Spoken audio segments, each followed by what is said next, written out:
Le vivre ensemble comme thématique pour découvrir le dessin de presse.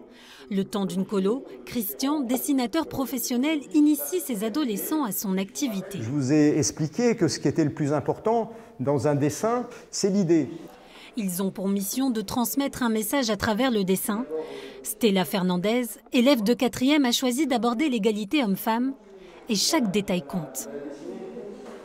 Ce que je voudrais faire, c'est qu'en fait, qu'elle soit calme. Donc alors il ne faut pas lui mettre les yeux de la colère.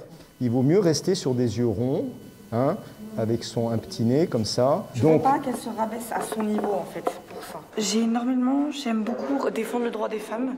Je suis vraiment à fond sur ça et je voulais représenter que nous on veut juste l'égalité, qu'on est en 2020, que d'avoir pas l'égalité des salaires, que les femmes soient dans la rue, on ne se sent pas en sécurité.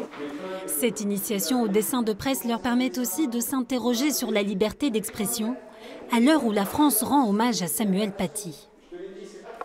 C'est assez compliqué parce que on a peur un peu de dépasser peut-être les limites ou enfin voilà, mais après normalement on a le droit, c'est notre droit à l'expression, mais il y a encore quelques petits problèmes avec ça. Ils ont ce temps de réflexion sur ces problèmes-là, racisme, homophobie.